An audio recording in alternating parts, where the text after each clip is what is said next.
we know about the physics behind blood flow and pressure, it's worth it to do a review of the biology and physiology. Hemodynamics is a study of the blood in the circulation system.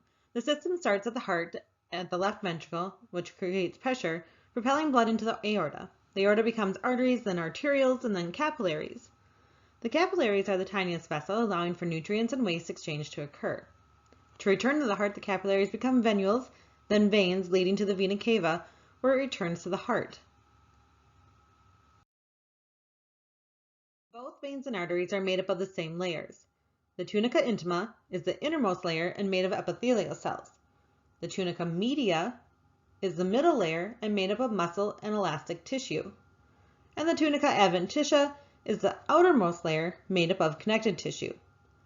This layer has its own blood supply called the vasa vasorum. The size of the muscular layer is greatly different in veins and arteries. The arteries must be able to handle increased pressure as it is the first to receive blood from the heart. The pressure changes from the heart pumping can be felt on the arteries as our pulse. The arterioles are responsible for both vasoconstriction and vasodilation. This is where downstream pressure changes occur. Vasoconstriction, the arterioles increase pressure, causing the flow of blood to lessen. Opposite to that is vasodilation, where the muscular wall relaxes, allowing for increased flow. This physiological occurrence is directly related to the flow rate and Poiseuille's equations that we learned. The diameter of the vessel changes, thus changing our flow rate.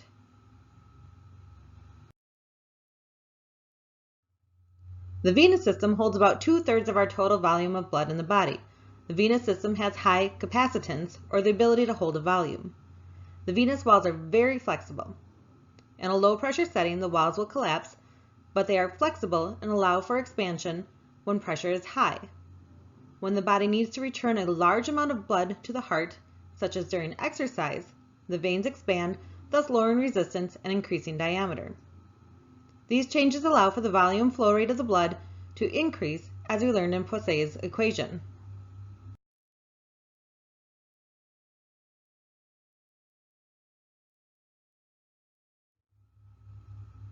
Blood gets back to the heart through the veins. We know that there must be a pressure difference to accomplish this, and there is, albeit very tiny.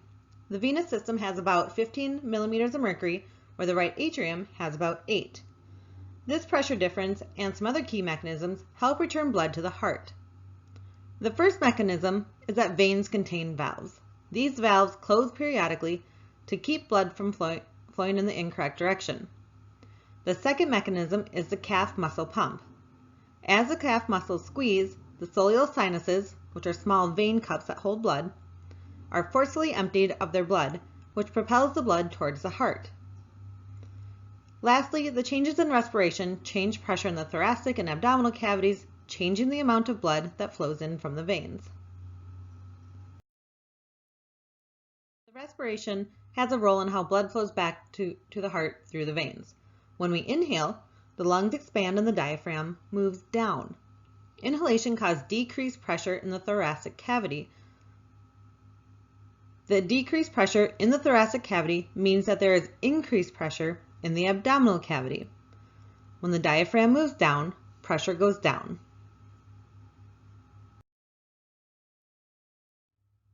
Alternatively then, when we exhale, the pressures switch. The diaphragm moves back towards the thoracic cavity, causing pressure to increase in the thoracic cavity and lowers the pressure in the abdomen cavity.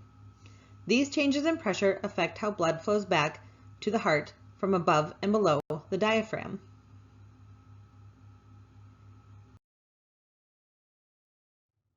When we inhale, pressure in the thoracic cavity decreases and the pressure in the abdomen cavity increases.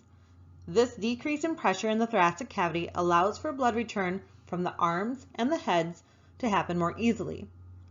The return from the abdomen and legs cannot overcome the change in pressure and stops or decreases during inspiration. During expiration then, the diaphragm moves up into the thoracic cavity. This creates more pressure in the thoracic cavity and decreases the pressure in the abdomen. This now allows for abdominal and leg venous flow to move towards the heart again. It in turn then stops or decreases the blood flow coming from the head and the arms. As you can see, the veins and arteries create an external influence on how blood flows. Combined with blood composition, gravity, and how the heart pumps, it is a very complex system and makes it hard to predict exactly how blood will flow. Understanding the relationship between flow rate, resistance, pressure, and vessel size can help to understand hemodynamics.